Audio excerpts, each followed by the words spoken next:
This is Python's Paradise. This is your host, Greg Gilbert, aka the Python Hyena, straight out of Fredericton, New Brunswick, Canada. We're rocking a beautiful Toronto background behind me. I will be in Toronto this August for Fan Expo and this October for Frightmare in the Falls. Um, we're not here to talk about that right now. We are here on this beautiful uh, June 14th, 2026, and we're celebrating some anniversaries while we're here. You know, uh, first and foremost, we got Big Trouble in Little China celebrating 40 years, which is amazing, so considering my guest is 39, you know, but How we're did that happen? Yeah, how's that happen? And of course, we are celebrating. How does this happen? 70 years of The King and I. Wow. Which is a film that, of course, that came out long before I was born in 1972, so I wasn't around when that was released, but I got to see a screening of it a few years ago. So I'm well aware of it, and I liked it better than Anna and the King, which was kind of a take on that. So there you go. Folks, I give you the absolutely lovely and multi-talented Joycelyne Lew. How do you do, Joycelyne? You know, I'm fine. Everything is great. How are you doing? I am doing fantastic. I'm glad to have you come on here and chat with me today and talk about all your many talents because I know you have many, and we're going to go into them. But yeah, I'm 4 hours ahead of you. What's it like where you are right now? You're It's in nice and hot. nice and hot. Yeah, I think we might have some rain out there today. I haven't looked out, so Oh, yeah. it's actually almost 90. Well, it's late 80. Oh, they said it's going to be 81. I just got back from ninjutsu class. I'm Hmm. taking this martial arts training. There you go. Well, like I said, reading up on you, and like you're a lady of many hats, many talents. So yeah. But I know you had mentioned before we started recording how far back. Well, we know your career goes way back, but Way back.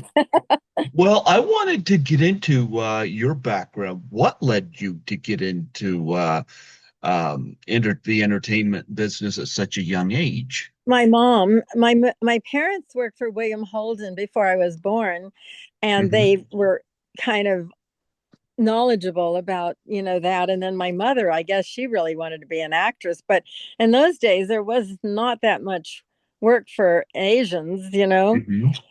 And it's so much better now. But I actually have been lucky that I don't really only do Asian roles. I played a blonde. I did several different blonde things, and then I don't know if you're aware, I body double. Yes, I do. So I did I Kim know about the Basin's. Pillsbury Doughboy. Yeah, I've done a lot of billboards and body, you know, things for a lot of different actresses. Hmm. And so what I did is that I did voiceovers and I did body work so that you didn't really have to be Asian. Hmm. So I joke is my fingers aren't slanted. I did the Pillsbury Doughboy. I punched him in the stomach. I like to use everything, rather than just staying with one thing. And that's why I guess, I'm able to work so much because I don't keep doing so many different jobs. And it's fun for me because I get bored too. I guess I like to, you know, put on wigs and be different characters. I had a magic show at the Magic Castle. I Yep. had Princess Spendelot. I make his money disappear. And Can then you? recently, last month, we did the Marilyn Monroe um, Guinness Book of World Records thing where they, had all 1,137 Marilyns. So now I have a Marilyn Monroe outfit and I can go on Hollywood Boulevard. I love Marilyn Monroe, especially Some Like It Hot, one of the funniest movies ever made. I have a question, can you make the Pillsbury Doughboy woohoo noise?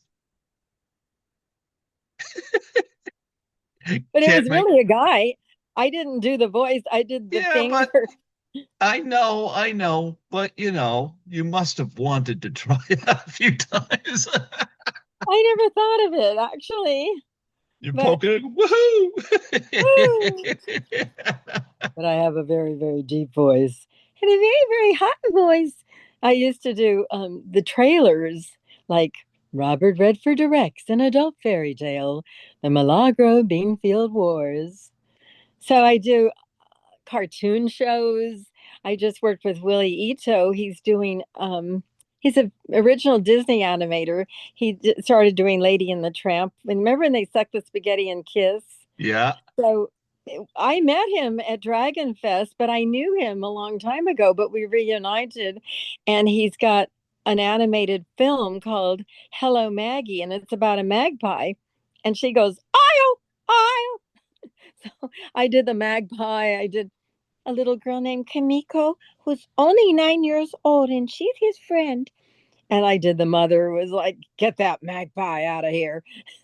So it's kind of fun to do accents and things like that. So they never know who I am because I got all kinds of accents.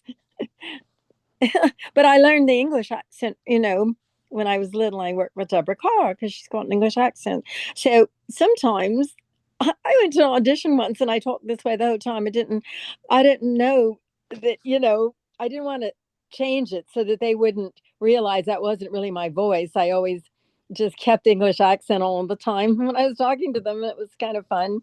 And then I recently played a crippled old lady in this movie called The Devil's Disciple. It's about the Night Stalker, and I get raped and killed. Well, no, I live, but my husband gets killed. And so I put on this wig and I put wrinkles on and everything, and I wore it the whole time. They never have seen me with my real hair. And so I was thinking, what if I go to the premiere and they don't let me in? Like, who are you? My roommate thought I was the cleaning lady. I mean, he didn't recognize me at all. And then the next week, I had Angeline, who's a famous, billboard icon, and I had the blonde wig on. And so then I did her. And so I go from extreme characters, but it's fun to me because I do professionally hair and makeup. I've done about 48 features. And so I've made other people look different too. And it's all creative. I just like to keep doing things that are fun and creative. That's You, that's it. it's interesting. You mentioned that your folks were both involved with William Holden, of course, made Sunset Boulevard and so many great movies, Golden Boy. Yes, absolutely, That was Of before I course, was went on born, to so do a Wild Bunch as well. yeah, I didn't really, hang out with him because I was just a little kid, but I did get to meet him because my mother took me on the set of Love is a Many Splendid Thing, and he bent down on his knees and he shook my hand. That's what I remember about him. And apparently, my mother had a child before me, a different, husband, and he gave my half brother a bicycle, Schwinn bicycle. So that's what I know about him. And he's got pictures. He called my mother love in Chinese. And he's very nice, as all what I've heard about, him. hmm Yeah. Well, it's going back into your career because I was looking you up and some of the movies I haven't seen, but I had to click on to research you, and I was amazed at some of the people that you worked with that were before my time. I was born in 1972, so I My was, God. you know, but Isn't there it was, crazy?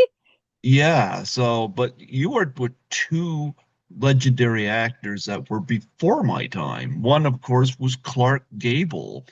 And I've interviewed Ted White, a stunt guy, that I've had on here. He spoke so fondly of working and doubling for Clark Gable. Do you I have have any? his autograph. My mother got it for me, and I used to practice writing his name because I do calligraphy, and I do Susan Hayward too. They were in Soldiers Mhm. of Fortune. Yeah. What Yeah. was that experience like working with them? Well, I was just, you know, little. I mean, I didn't even talk to them. I mean, like I was like 4 or something. So it wasn't like a communicative thing. I worked with Humphrey Bogart Yeah, I was in going to bring him up next. and Like what that's I another one remember is before my his time. teeth were yellow. Oh, That's, when you're a little kid, look at you just look at weird things like that. yeah, And that's one of the things I remembered. But also worked with Rock Hudson yeah. in Battle Hymn, and he was dreamy because even though I was a little girl, I knew he was gorgeous, and I was so happy. He picked me up and carried me off in his arms, and I was like, "Oh yes." And I worked with Bob Wagner when he first started. I was on this show, and we had a bit to do together. And so I spent the weekend because it was a couple days, with him. And he was just kind of starting out, and he was absolutely gorgeous too. Well, let's talk a little bit about The King and I because I had the pleasure of seeing a screening of that a few years back, and of course, Yul Brynner, of course, was most famous, I think, playing that role. Oh yeah, And he did it on Broadway, and yeah, he did it so many times so that he was like so authoritative. Did hmm I was the little girl, the Princess Yin Yawalak at the very end. Well, I mean, I was in the whole movie, but that was my huge scene when the king is dying, and I was supposed to, give a speech to tell Deborah not to go back to England, Anna and the king, hmm and it took me 3 months to get that part because they interviewed literally 300 children. They cut it down to 100. Then they got it down to about 20. And then they had just all the girls that were selected audition for that part. And they narrowed it down after 3 months to just three of us. And then it was just, I think, two or three of us. And I ended up getting that. And, I was I wasn't really thinking I wanted to be an actress, but after I gave me ice cream and everything, I was all in. They still give you ice But cream I today. knew for some reason it clicked. Yeah, it clicked in when I was listening to the other girls, acting. And I said, oh my God, they can't do this as well as I can. I just felt it. It's a very funny thing, but I did feel like I was really in it. And in my heart, I felt like I was doing this really deep voice that was really heavy. And then when I hear it on the screen, it's a squeaky little girl. And it's not in my mind of how I sounded because to me, I was doing this dramatic, heavy duty acting job. And then I see this little girl with a squeaky voice, and I'm like, what happened? What do Anyway, you? I was Yeah. really blessed to get, but I did work really hard to get that part because they kept over and over again. We auditioned so many times for that. I couldn't believe it. What do you think about the legacy of that film? Like 70 years old and it's still as relevant today as it was then, you know? Well, it's just like Sound of Music and all the Rogers and Hammerstein, Oklahoma. I think all of those musicals are iconic. hmm And like The Wizard of Oz, you cannot duplicate it. Why would you want to? People try to make, things over when they're already so good. I just don't see the point, I especially agree. in that day, how much money they spent. It was in, if it was to be redone now, I mean, each costume at the time I remember was over $100, and in money for today that would have been probably $1,000. They were little hand cut mirrors, sewn in, all in the cost. I mean, it was very elaborate, hmm and I remember it even then I was like, wow, this looks pretty snazzy there. Absolutely, absolutely. You know, um, yeah, like I said, I got to see that a few years ago and still remember it quite fondly, you know. Um, You got a few other films though. I gotta ask you about, like The Happy Hooker Goes to Washington. Yes, I had to do that Asian accent. Well, see, I was brought up in California, so I really Mhm. don't speak Chinese. And so I had to talk with Asian accents. So I just make up all these accents, which is funny because it was a comedy. And it was like, is it true that you and the Russian premier are intimate friends? And I was talking with Joey Heatherton, and she would go, "Hi, my name's Joey. What's yours?" And I just remember talking to her, and I'm thinking that's when I thought I could just imitate all these people. It's fun though. But she was really, of course, beautiful and fun. And later on, I started a printing company, and she was one of my clients. But I never said, I worked on this movie with you because sometimes I don't tell people what I've done. Mhm. I guess I could, but Well, you're in it for the craft, so you know, once once you get beyond that, kind of becomes stale. So when you do it out of the love of doing it, it always stays fresh with you. So there you go. But you did a film that I've actually interviewed somebody from. You did The Big Brawl with oh, Jackie yes. Chan. Also goes under the name Battle uh, Creek Brawl. I've had Christine DeBelle on Oh, here. yes. Yeah. I'm still friends with Christine. I saw her at the Hollywood show. Hmm. It's an autograph signing convention. You've probably been there. I And I haven't I been to also that worked one, with no. yeah, I worked with her in another movie. I think it was Samurai Cop 2. Oh, we're going to talk about that because my very first interview guest in 2015 was in that. Oh, Yeah, well, you've been doing this a while. we'll get to Tommy Wiseau in a minute. But yeah, Christine DeBelle, I started doing this podcast in 2015, and I did 20 interviews that year, which I thought was amazing in itself. But I've since topped that. In 2022, I did 170, so it's like 20 seemed distance to me, but that first initial 20, one of them was Christine DeBelle because I thought she was so beautiful in Meatballs. Oh, And yeah, yeah. I'm going to turn this on. I think my battery's going down. So, there you okay. go. Is that But better? yeah, but I always liked Christine DeBelle, and so I was so happy to get her on the show. That was when I was working, doing volunteer work at CHSR down campus at the time. So What does uh, that stand for? it's CHSR is the campus university station here, student station here in Fredericton. It uh, People volunteer and they do a variety of shows down there on the radio. That's where I got started doing this. I didn't start doing these on Zoom until after the pandemic, whenever Oh, yeah, well, because the station closed down during the pandemic, and of course I work as a cleaner, so I never stopped, you know. Yeah, I was still working during the pandemic, but unfortunately I couldn't do this. So in 2021, somebody introduced me to Zoom, and oh, I'm yeah. kind of Oh, it's been yeah. handy. Well, now I can do these right at my apartment and make people believe I'm in Toronto. Yeah, with the light. Yeah. But um, but yeah, the big brawl. Yeah, Christine DeBelle. How is she doing now?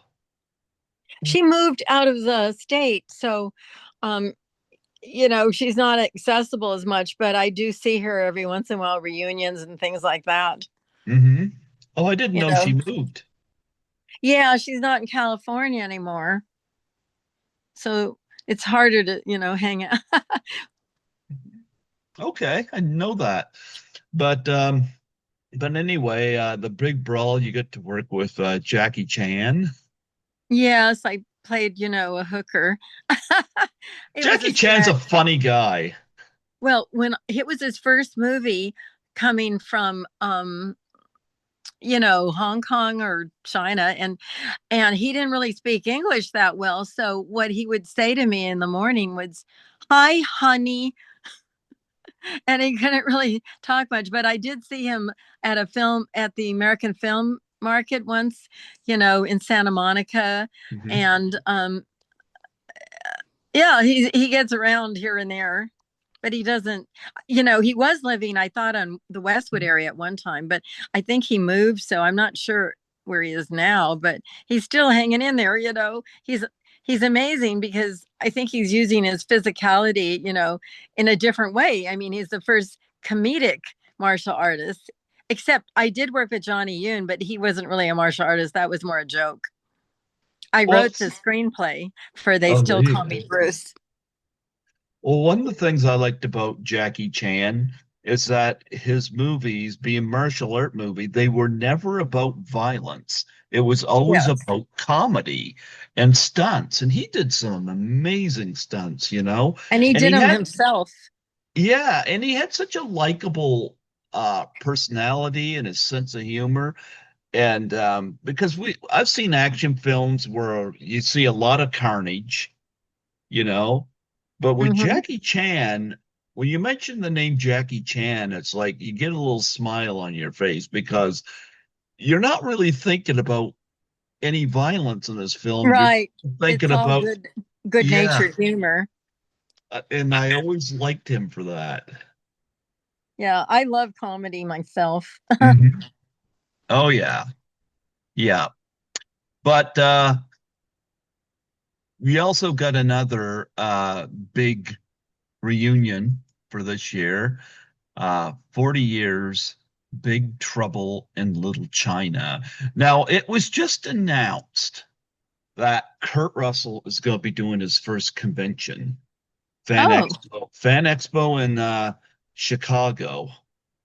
Sean Clark had announced it on here, and it's like, wow, I won't be there for that, but I mean, a lot of people have been wanting Kurt Russell on their posters for The Thing and Escape from New York and Big Trouble in Little China and movies like that. And that was all John Carpenter, right? and John Carpenter's gonna be there for that too. I like John Carpenter, but I yeah, went to big. his house for Christmas once because I did a film with Bernie Casey, who Uh-huh. was in The Mouth of Madness. Uh-huh. Yeah, So and it's then all everybody knows a lot of things that's similar. Huh? Carpenter, he hasn't directed a film in a very, very long time, but he still does music scores for his films. And Oh, yep, so he dabbles in a lot of different avenues when it comes to, of course, he's very talented musician as well, you know. But but yeah, Big Trouble in Little China. It's hard to believe, but because I grew up with these films and I mentioned 40th anniversary, and I'm like, oh my, time flies. yeah, Well, time that's where I flies. met all the martial artists because everybody was there. I worked on it for about 3 months, Hmm. and it was just at the time, I really wasn't into doing the martial arts. I was just, meeting all the people. But then I started, actually, Pat Johnson, who was the stunt coordinator from Karate Kid, he Hmm. was the stunt coordinator on the Big Brawl, and he taught me how to do the sidekick. And he passed away, unfortunately. But he was the first person that really gave me some moves. Hmm. And then now I know so many martial artists because we all hang out. Yeah, and of course, Kurt Russell's got a major fan following, and Kim Cattrall in this as well. Before Before she was Sex in the City. before Sex in the City, What a difference, huh? quite a difference, yes. And so she was in this. Yeah, I remember this film growing up. Talk about what it was like. Well, you worked with John Carpenter more than once. Talk about what it was like working with John Carpenter on set. Oh, well, it was such a it was such there were so many people there. I Mhm. you know it was a good experience to be with all these different talented martial artists. I mean, I met Jeff Amata, James Liu, Eric Lee, Gerald Okamura, and he's the one in Samurai Cop 2 also. So he's done a bunch of movies. He used to work, I don't know if you know who Andy Sedaris is. I do. He worked on a lot of that movies too, and I met with him, but then, he passed away. Unfortunately, so many people have passed away, you know. But of course, it overlaps because we all know a lot of the same people, not everybody, but a lot of the same people. So it's kind of fun to be able to work on more than one project and to see all my friends. Like, we'll go to a premiere and it's like a reunion every time I go to a premiere because I end up seeing the same people that I haven't, seen for quite a while. So Any yeah. uh any memories of Kurt Russell and Kim Cattrall? No, because I worked in the group of the Wing Kong girl and they weren't in those scenes Okay. with me.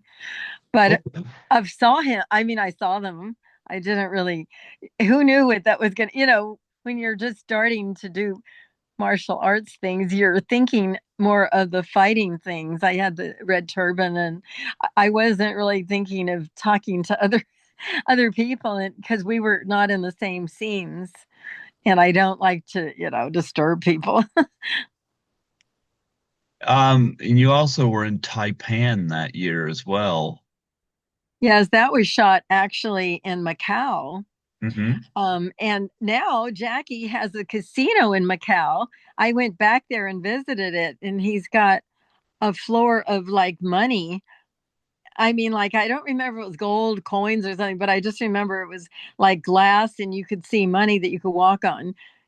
Much like, how they have fish sometimes on the floor. Yep. I don't know if you've ever seen that, but this was actually money, is what I remember. I just went to visit it because, of course, why not, right? Hmm. But we did shoot mostly in Macau, and that was to go overseas and work with Brian Brown, who was in Hmm. Thornbirds, and the director was Daryl Dukes, and he did Thornbirds, I believe. And he Brian is married to Rachel. What's her name? Do you know who I'm saying? Who was also in Thornbirds? Ward, Um, Rachel Ward. oh, okay, Rachel Ward. Okay, yeah, it wasn't coming to me. Yeah. And so she was there, but once again, I didn't really talk to her because I wasn't in a scene with her. She wasn't in the movie. I just saw that she had come down, and I got that part. Actually, there were certain scenes that had body parts showing, should I say. And so Denise was a Playboy centerfold, but apparently she told me she had no acetol. And so he said there's a scene where you get whipped on your butt. And so he said, I would like to see your butts. And so we had to strip and he pointed to my butt. And so she goes, see, I told you you're gonna get the butt. And I looked at her layout and she was always sitting down in Playboy. She never showed her butt. And so I go, that's interesting. And so at the end, I wrote Rafaela De Laurentiis a note and I said, I just don't want to be known as an ass. No. Yeah, I'm always doing comedy. What are your memories of Fatal Beauty and working with Whoopi Goldberg? That was a totally nude scene because we were supposed to be packing cocaine and they didn't want that you could like steal some. So that was their reasoning. I don't know if that's true, but that's what they told us. So it was a family, and I was actually the daughter, but on the credits they said I was the mother, but whatever, it didn't really matter because it's the same day, same job. And so I remember there was two guys and two girls, and I guess we were supposed to be a family, and Hmm. then we all got shot. So I learned that if you get shot first and lay down, then the people on the top get the blood. So I would die right away.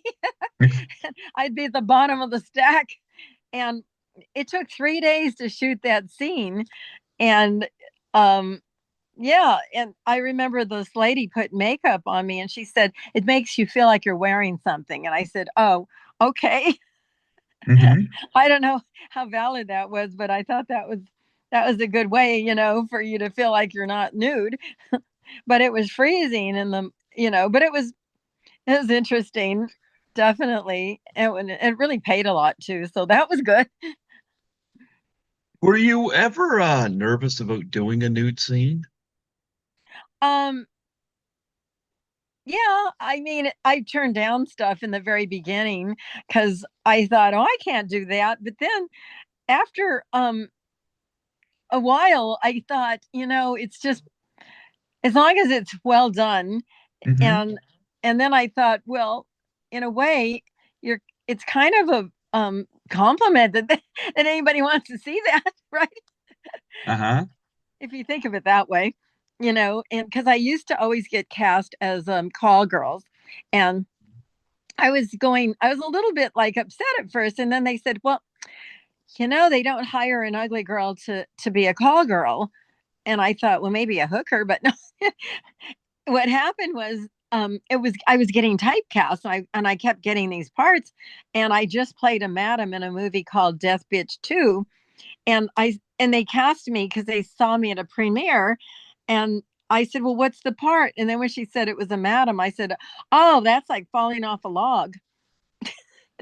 So I went 1 month playing a crippled old lady to the next the madam in a brothel, and then the next to do my cooking show with Angeline, which we didn't mention that, but I had the show called Cooking In with Joycelyne, and I Hmm. used to be a magician at the Magic Castle. So I Hmm. started trying to make it more exciting because I thought anybody can cook, but how can you make it fun? So I had the magician because my refrigerator broke and I had an empty space. And I said, that's going to be the magic portal. You stand in there and we'll have you appear. And so I had my magician coming out of the magic portal, and I played like I was also, um, a kind of like I don't know what you call it with a magician, but like a good fairy or something like that. So that ended up being very popular in Germany. It got so many hits, and so that was how I started it. I showed it to the Samurai Cop 2 producer because I said, "Oh, this is a fun show. We put magic in it and costumes and everything." And he goes, "Do you have any more of those?" And I said, "Yeah." So I sent him 3 of them, and he said, "I'm going to put this on Amazon Prime." And that's how I started, just out of the blue, because I was writing a cookbook and I got an audition to do a commercial for Wolfgang Puck. Hmm. And they chose me and they gave me this, it's called the Novo Pro oven. And so they said, so what are you going to cook on it? I go, oh, well, okay, I'll think of something to cook. And so then I go, well, how am I going to show it to them? Oh, we'll put it on YouTube. So then I just started putting them on YouTube, and then that's how I started making them. And then one day I would get letters on Facebook Messenger. This guy said, I bought some scallops. What do I do with them? So then I started answering his questions and telling him how to prepare that. And I realized there's people that really don't know how to cook anything. And I like to make things with whole foods, no processed foods, something that's cheap, fast, and easy, like my men.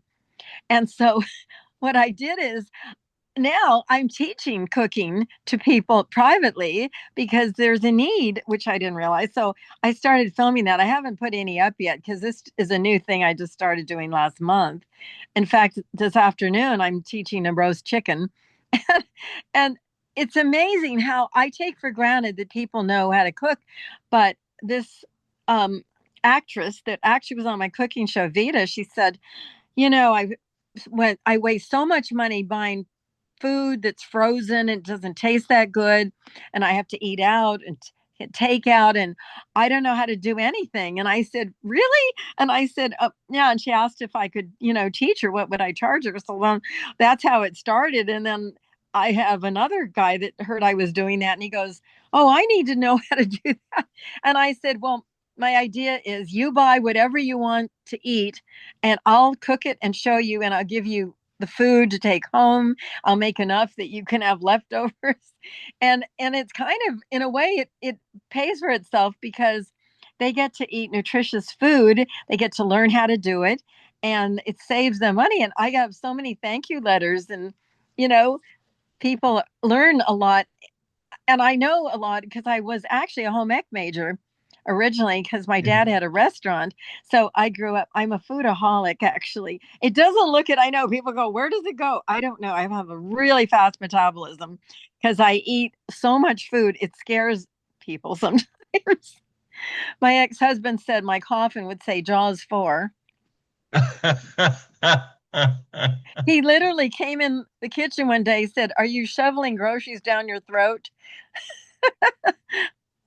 Yeah, so I do really love food. What's your favorite kind of food to eat? Like, if you, You wouldn't believe it, spaghetti. oh, I just nice. Yeah, Yes. I love a homemade pasta, and I like to put different seasonings in it and cook it for a long time, and I just like heavy food. I'm not going to fault you on that. Yes, spaghetti's nice. Yes. I know I'm not a I mean, I can make a good salad, but I'm more into a hearty, food. I Hmm. know I eat like a man. It's kind of embarrassing. I went out once with this football, no, it was a baseball player, and he goes, "You sure eat a lot for a little shit." Let's talk about Samurai Cop 2 because you work with a few people that I've either had here on the show or met at conventions, and Yeah. we have mentioned Christine DeBelle who was in this, but I mean Tommy Wiseau was the first guest I had here on the show. Really? He's iconic. Did you see The Yes, Room? yes, I've got it here. And Um, James Franco, mhm. um, well, I didn't work with him on that, but my dad was in Pineapple Express with James Franco. And so it's kind of a circle of things, you know, that are coincidental. I was disappointed that James Franco, I know the Me Too movement and stuff was happening, but I was like, Franco should have been nominated for Best Actor playing Tommy Wiseau because he won at the Golden Globes and the Me Too movement was going on and he got shifted out of that Best Actor. And I was like, he was so good playing Tommy Wiseau. So, Yeah, he's a really good actor. He mhm. also played James Dean. I don't know if you know that, because my friend played the mechanic that died in the burn scene when he had the accident. So Mhm. I was invited to the premiere, and that's the very first time I saw him act when Mhm. he played We'll talk about let's James talk Dean. a little bit about Tommy Wiseau because, like I said, The Room is just one of those iconic movies. And of course, he's in Samurai Cop 2. And of course, Samurai Cop 1 in itself is kind of in that same category as The Room, one of those so bad it's good movies that people go Yeah, to. And even yeah. even So, Big Trouble was like that. It finds an audience later. mhm. But Tommy Wiseau is in that, and of course I know you've worked with Lisa London before, and I've had Actually, her I on do here a her couple times. I've done her makeup for a lot of movies. She just likes what I do, and so she actually is my neighbor in a way. She's only 5 minutes away, so she'll come to my house and I'll do her hair, makeup, whatever she needs, and then she goes on set. So it's a blessing that I have Brink Stevens, Michelle Bauer. I just did last week. I had um, Jennifer Moriarty, Brink Stevens, and Michelle Bauer. Those are iconic scream queens, and they shot in my backyard. I have a pool area, and I've shot a bunch of movies in my pool and out around my pool. So it's like crazy because then they hired me to do the makeup too. So I'm always doing something. It's kind of nuts because I had a roommate, and he said every time I open the door, you're in a costume, you're cutting hair, you're doing makeup, you're cooking. He goes, it's like an adventure. It's like every time I never know what you're going to be, how you're going to look, and what you're going to do. And he said he thought it was so much fun living here. I've had Lisa London on here twice, and I love her red hair. Yes, I did her husband too. I don't know if you know Barry, No, but actually, no. I cut his hair twice already for a movie once because he had to look like a general. And so she's always sending me notes about, oh, he looks great. You did a great job for it. So there, at least I made friends with all these people in other ways. And it's convenient because we're all kind of in the same area. And Hmm. yeah. And so Lisa is out of town right now. She's doing a promo. Uh-huh. And so, but she'll be back because, we hang out sometimes. And we've done some. One time I left my costume on the set of Blowout. I don't know if you know about that movie. Okay, yeah. And she saw it. She goes, isn't it Joycelyne's? I played a saloon girl. And so she brought it back, and so that's cool that we have that rapport that, people, we look out for each other. Yeah, absolutely. Any memories of Tommy Wiseau on Samurai Cop too? Well, he wasn't in my scene. That's Okay. why I didn't get to act with him. You're But tearing me apart. yeah, I know. Um, I worked with, Gerald Okamura, who was in the movie that, um, which one? The one Big Trouble. He played the Uh-huh. six shooter. Remember the bald guy with the mustache Yes, that I handled? do. So he told me that all of the bullets that he wore were too big for the gun, so they didn't really fit. And isn't that a kind of interesting thing to know that it was just for looks? Well, another name you've worked with more than once, and I've also had here on the show a couple years back, is Donnelly Heising.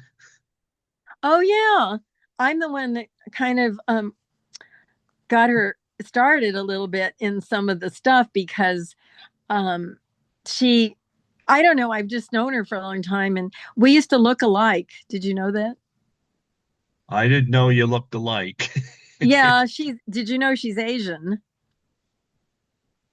No, if that ever come up, it slipped my mind if it did, but She's half Chinese and half Japanese, and I have pictures. This is a long time ago that they would mistake us. And I know it doesn't seem possible, it does. but It seems odd. Yes. but way in the day, it yeah, we had the same modeling agent, and when he stopped being an agent, he sent her pictures to me because he thought it was me. And then Mhm. another time is, I have the printing company, and my office took her negatives and filed them in my folder. That's how much we looked alike. That's crazy, isn't it? Hmm. So I can do her voice too, though, because she has a high voice like that. So Oh, yes, we're she friends. does. In fact, I was wearing this. We did a movie, and it's, I don't know if it's even, I think it's out, but she loaned me this green dress, and I guess it was too small for her, so she said you could just have it. So I wore it in the movie when I played the hooker. I mean the madam. Yeah. And so I just saw her because she was at the premiere. Oh, because my company, Final Print, we set up red carpet premieres. I print the step and repeats. And so I end up going to all these premieres and meeting all my friends there. That's another thing it's like everything's related. I've done over 17,000 actors' headshots. Oh, That's wow. so you can imagine how many actors. Harrison Ford, I did his, I did just posters for Bon Jovi. I did labels for Paris Hilton. I did t-shirts for Angeline. And I have lots and lots of different actors. And not a week goes by because I was asked about doing a panel for Big Trouble in Little China. They're going to have a screening in Gardena Cinema, and it's July 25th. And so they said, well, Judy Kim, who owns a theater, she was your client. You printed her headshots. And she wanted to know if you wanted to, be on the panel's question and answer after the movie. And I said, was she an actress? And they said, well, she wanted to be. And I did her headshot. She remembered. And that's just a coincidence, right? And then it happened the week before that. Another person um, that I just met, I mean, just on the phone, she was doing a project. It didn't, I don't remember. It's just like so many times I meet people and they go, oh, yeah, final print. I know. I did a movie with Bo Derek called Shattered Image, and David McCallum played her husband. And I guess I was having an affair with him because I always played the slut. And Bo came in and she caught us and he goes, I don't have time for you. And she goes, you had time for her. She started crying. And I go, oh my God, I made Bo Derek cry. This is crazy. And so she was so nice. She started sending clients to me. And she was with John, John Corbett. Derek, yeah. Yeah. Well, I think they're married. I don't know if they're married, but they were living together. And he's got a cowboy band. And so she sent me his pictures, and I made about 4 or 5 different shots of him in the band. And I like to make things fun. So I sepia tone the picture to make it look like an old time. And you know how the tintype old photography had little sloppy borders? Hmm. So I put sloppy borders on it. I made it sort of like sepia toned, and I found Western lettering and I wrote it underneath. And so he called and I said, here's the proof. And he said he liked it. And he said, Bo likes it too. Do you want to talk to her?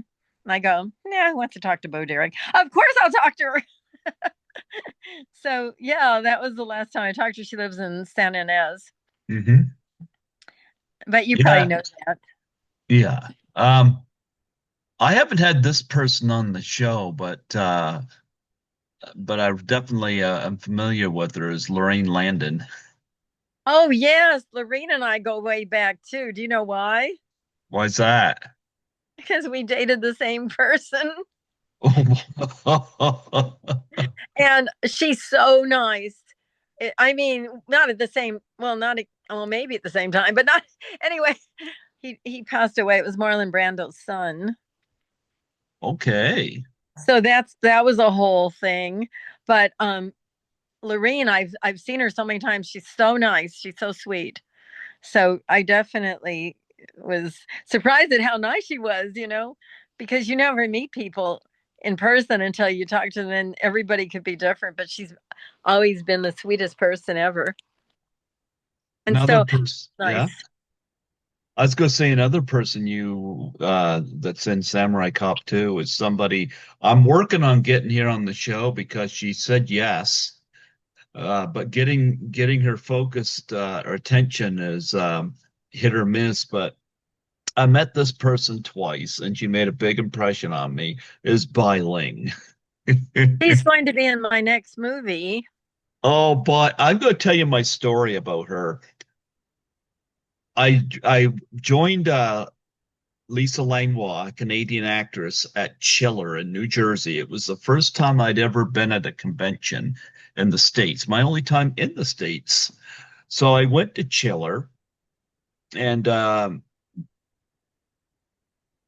remember like I'd always go meet the people that's done my show out of respect. And I remember Tara Buckman had done my show. And I walked up to meet her from Silent Night, Deadly Night 2. And her table was right next to Bai Ling. And she got Bai Ling to take the photo of us together. And I'm going to tell you, Bai Ling was not on my list of people to meet. But that soon changed because I took one look at her. Her hair was like pitch black and a ponytail, her makeup. She had a red bubble jacket on and she had this white outfit on that had like these figures on it that were like in black hair, and they were wearing like orange, yellow, and red, your hot colors and stuff, kind of anime like. And I was like, oh my goodness, this woman has got class. Anyway, the following day, because I was there the whole weekend, I decided I'm gonna go meet. I gotta get my picture taken with this woman, you know. And so I got a picture from her, and she signed it. And when we did the photo, and I love this, she had her arm around me, and there was multiple pictures taken, and she kept putting her arm up until it was around my neck, and she was squeezed right close. And I enjoyed meeting her. In fact, last year when I went to Frightmare in the Falls, she was one of the people there. And I said, I'm going to go meet her again. And I did.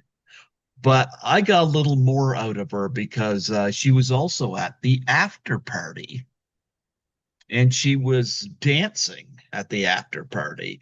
And I loved it when they played the Cure song from the Crow because you knew she was going to go out there and dance to that. And I filmed her dancing, and she permitted me to put it up on my YouTube channel. But I got footage of me just talking to her in between her dancing, you know, and I'm hoping eventually to get her on here because um, Biling is so much fun to be around.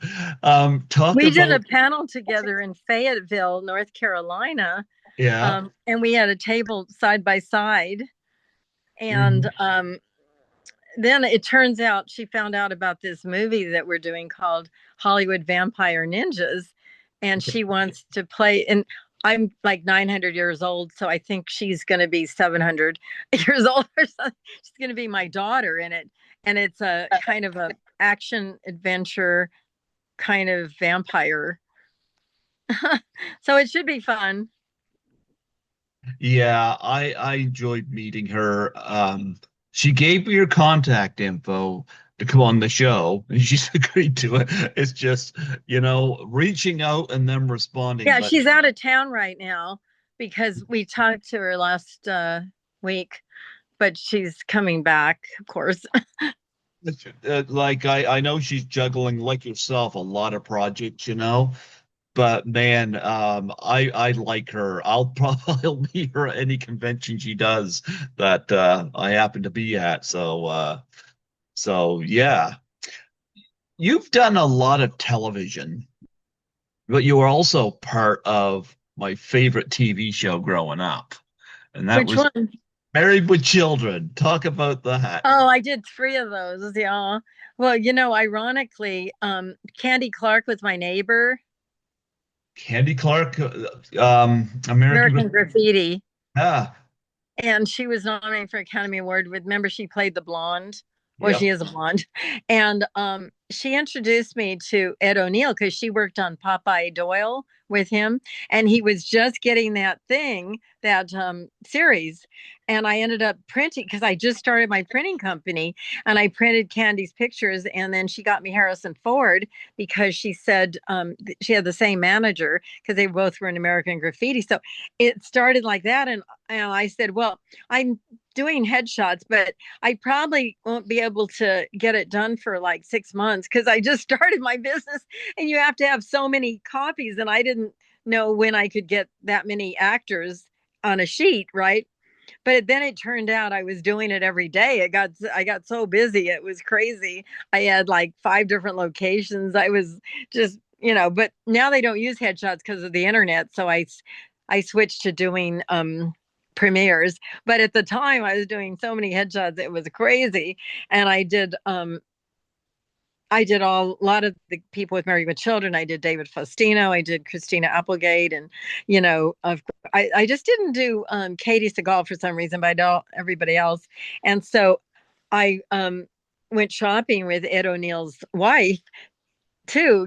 So we just kind of were friends. But then um, I never got on the show because of them. I just totally got on the show on my own. I don't even remember, but it was a two-parter. It was called Married with or something about, I don't know. She was going to be a queen for her prom, and so I had to play a Japanese girl.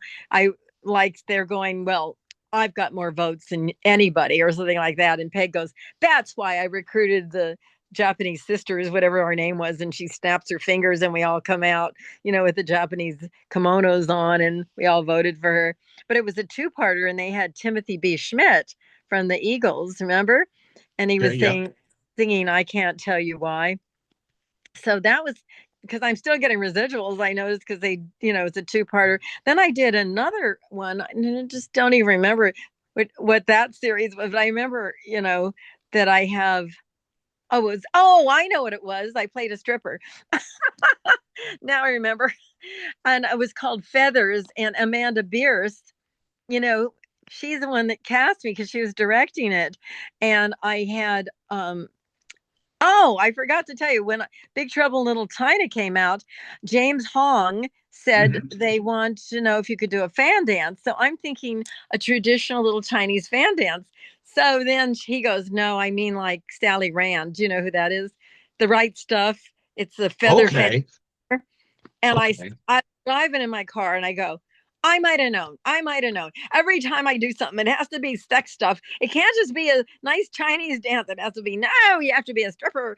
And so I go, well, if I'm going to learn how to strip, I'm going to do it from the person that knows. So I called up Noelle Toy, who was the madam in Big Trouble.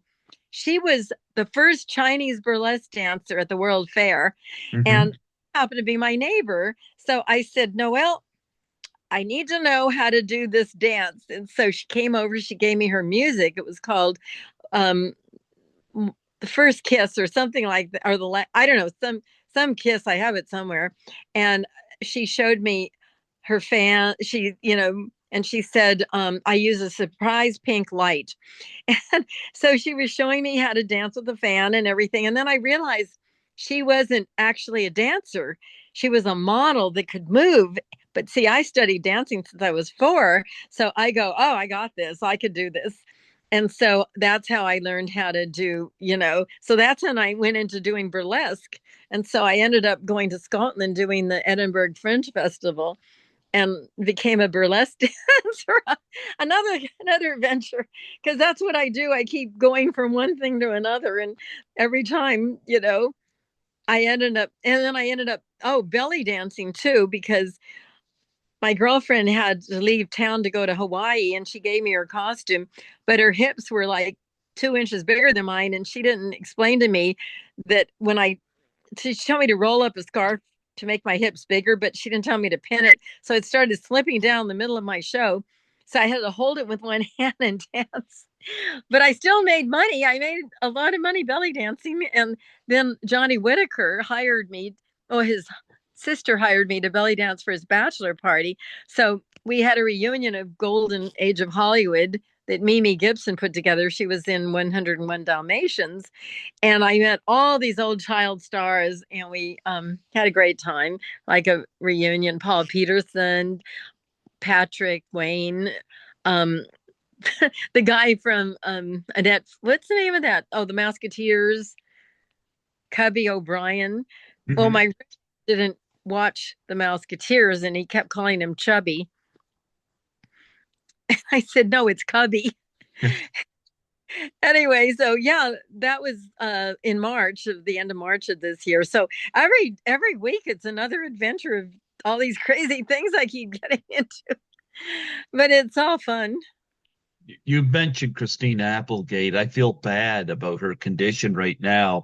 I've Terrible. interviewed Lisa Hoyle a number of times, and Lisa Hoyle was a stunt performer, and she said her favorite person to double was Christina Applegate. Spoke very lovingly about her. So, I did her headshots too, and I yeah. did cards for her. And her mother is Nancy Pretty, who's also an actress. And Hmm. so, I got to meet a lot of David Faustino's got also a brother that was an actor. It's like everybody in the family and just people you just keep, meeting people that need photos and things. And I had a wall of just all these actors that, some had passed away, and I'd done makeup for Roddy McDowall. And so he signed his picture to me, but he passed. But he's so iconic. He worked with Elizabeth Taylor. Yep. I Oh, mean, yeah. Hollywood history. Yeah, my friend Lisa Langlois, who I mentioned, worked with Roddy McDowell in class of 1984. And of course, Amanda Pierce worked with him in Fright Night. So, yeah, absolutely. Yeah, everybody's done, the more you work, the more people you know, and the more you just have so many relationships.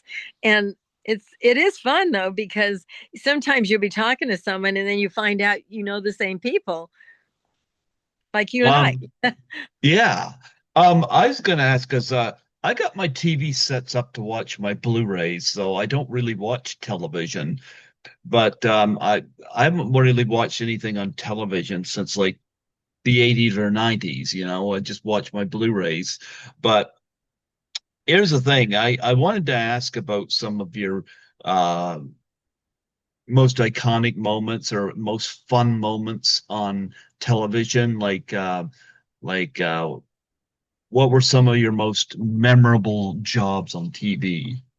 I would say, um, well, of course, when I was little, I worked with Bob Hope on the Danny Thomas show. And Hmm. but of course, I didn't really know who he was because I mean, I just knew he was kind of famous because he was there. But my martial arts movie, the remember Kung Fu? Yes, I do. I had the largest role ever written for a female on that show. And I was in bed with David Carradine, which he was a monk. And I thought, I can't even believe it. Even when I don't get a part that's supposed to be, you know, sexy, I end up in a bed scene. I mean, it was just like, I was getting a little frustrated about it, but then, I got used to it and I go, well, at least if you have a type, they think of you for things like that, right? And actually, the thing that Donna did with Magnum PI, Hmm. he looked alike at the time and they had called me, but I didn't call them back because I was on the beach and they couldn't reach me. And then Donna and I looked alike. So she ended up doing that, the snake thing. And then what happened? Why don't we look? Oh, I guess because then she decided, with the blue. But people don't even can't imagine that we did look alike, but we did at one time. That's so crazy, isn't it? Uh, Hmm. but now I have blonde wigs too, so but I just don't have. I have. I did a Betty Boop and I had green contacts, but I don't have blue ones. But my next one, I'm going to have red contacts because I'm going to be bloodshot. It'll be fun though, don't you think? Yeah. Let's talk about some of the other avenues you've gone down. Like I know that you were Kim Basinger's leg model. Yes, I did also. What was the name of that? Oh, Kathleen Turner, V.I. Okay. Warshawski. I did, her. And then I did, it was a baseball movie. What was the name of that? It was, I think Gina Davis Oh, played in what was a it? Major League. A Major League. That's right. Yeah, so I Yep. doubled body that one. And then I body doubled Leah Remini. Hmm. And Tuesday night, I don't know if you know her. I know who she is. Yep. Yeah, she was my client too. And she goes, I knew that wasn't her butt. I know it's so funny because when I wear a blonde wig, which I have a whole drawer full, and I did Miss Harley Davidson. I did a scene where we were swimming, and yeah, these women are much taller than me. I did a lingerie catalog for Julie Strain with Julie Yeah. Strain, Oh yeah, I remember her. Penthouse Pet.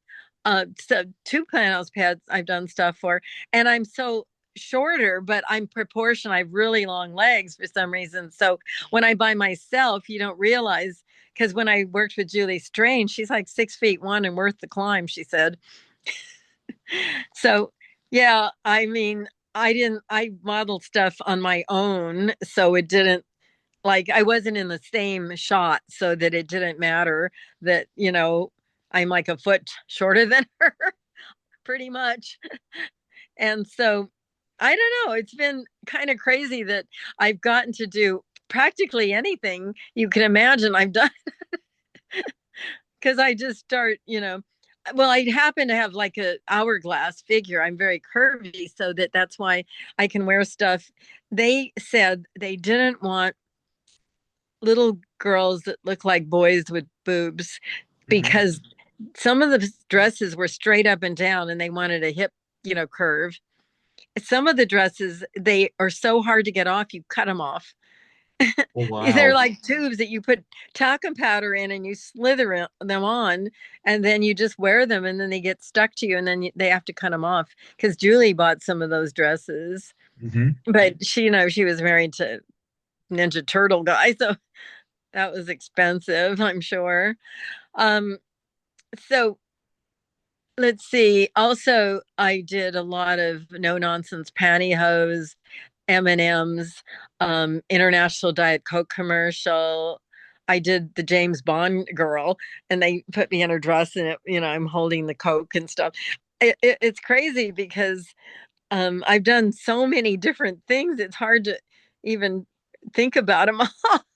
The Martial Arts History Museum did my biography, and I thought, well, that's some of the stuff, but it's impossible in an hour to, you know, really. I mean, you can kind of do it, but I even forget I've done some stuff sometimes, but then a picture will resurface. And my girlfriend said that, in the old days, as we know, they didn't have cell phones. So I didn't really take pictures of a lot of these things. But I found out if you look on the internet, some of my commercials and things, I was the Latoy girl and Johnny Carson. Hmm. And I still don't know. They sent me a video of it. I did some commercials with Ed and Doc singing, and somebody stole my car when I had all my clip tapes in it. What are the chances, right? So that happened. But I did the intro for the ABC movie of the week, and it had me with my finger and blood dripping because all my nails are natural. I've just had really long nails since I was 4, Hmm. and I haven't really, because yesterday my girlfriend goes, "How come your nails are so long?" It's just, well, I eat a lot. And so I don't know, it's just the way I was born. I didn't have to do anything. It just happened, and I was able to monetize it because I was doing a photo shoot, a still photo shoot, and this photographer one day called me up and he goes, "How are your hands and nails?" I said, "Oh, they're perfect like always." And he said, "Would you come down? I have a shot that I want to do." So I drove down there and he gave me this bracelet and I held it. Apparently this blonde model had hairy knuckles that were black, and he couldn't use her, so he ended up using me, but he paid me. And I went, "You pay for my body part?" I couldn't believe it. I said, "Oh, okay." So Tom Kelly, who did the famous Marilyn Monroe centerfold for Playboy, his Okay. son was a photographer, Tom Kelly Jr., and he called out of the blue because I made the picture of the hand. So I sent it out to a few people, and he booked me for Contadino tomato paste. And that was my first commercial. And I didn't have a hand agent, I just had an acting agent, and they said, "Can we talk to your agent?" So I called my acting agent. I said, "Could you get me this hand job?" Oh, And so, gee. and so he said, "Oh, I told him 100 an hour, and he agreed right away. I should have said 150." And I said, "Well, I don't know what my hand's worth. But apparently it's a whole market, and I have really good feet." So I was walking through this country club, and I saw this man with a box of shoes, and it said size 5. And so he goes, "Hello, miss. I'm Mr. Sandler from Sandler's of Boston. What size shoe do you wear?" And I thought he was going to give me the shoes. So I said, Size 5." And I did at the time, but now I wear a 6. But luckily, they changed the samples to 6 now. And so he asked me to model, and that's how I got. And so a lot of this stuff happens to me just out of the blue, just walking around. Isn't that fun? Absolutely. Let's talk a bit about your cooking show because what I would like to know is like uh when did you get into cooking? Like, was that something that you were taught when you were young or something that Yes, I in my when I was getting my easy bake oven when I was 9, Okay. I one day ran out of pie crust and I looked at the package and I saw what was in it and I go, "We have these ingredients. I can just make this myself." So then I just put it together and I go, "Huh, I can cook without, you know, ingredient recipes. I just make it up myself." And that was the first time I realized that I don't need packages. I can just make things by seeing what's in them. And then I wanted to be Betty Crocker. That's what I really wanted to do. And I wanted to be a home ec major. But when I went to college in Santa Barbara, I studied home ec. But when I saw my friends on TV and everything, and I go, I got to get back because I miss my acting. And so when I came back, they didn't have home ec. And I go, oh, great. What am I going to major in? So then theater arts was the only thing that matched my credits because I didn't want to take things over. So then, luckily, having my cooking show, I'm combining my food knowledge with my showmanship and putting in my celebrity friends on my show. And so it's kind of fun because we get to eat the food after, and I get to teach people about nutrition and cooking. And I try to make things simple, whole foods, very nutritious, Hmm. no processed chemicals, and something that's easy but delicious because it's got to taste good. That's important, but it's got to Yeah. be something that's not difficult because and not expensive because I don't want people to have to spend a lot of money on their food because a lot of people don't have a big budget. And so it's kind of my way of paying back people, and teaching them and making it fun because I think everything you do has to be fun. But I like to teach because did you know I was a teacher as well? I have a full on credential and I taught Head Start and I had to cook for my kids and they only gave me 25 cents a person. So that's not very much money. And No. so I had to learn how to make stuff with little budgets. So it's kind of it all came together. And so I was on EXO TV because they wanted something different, so I made diabetic dishes with Joycelyne. But EXO actually folded, but I started making it, and then I started learning about people with diabetes, and so I just put that on my regular show. And then I had some requests to do some vegan stuff, so I used the guy from Borat, the Okay. dude wrestled. Yeah, I got so many crazy different people on my show. And then I had Andy Dick, and his favorite dessert is custard. And I was making custard, so he loved it. And then I had Richard Tyson from Kindergarten Cop, and I did a turkey burger thing, and he's a lot of fun. And I had Mel Novak, who passed. He was on the Bruce Lee movie Game of Death. Okay. He played something not twigs, something like sticks or something like that, where he had something in his mouth like a stick or something. I didn't see the movie, so I don't really know, but I know that, it was an iconic movie. It was one of Bruce Lee's, most famous movies. It was the last one before he died. Hmm. And I never got to meet him, but I did meet Jim Kelly. Yeah.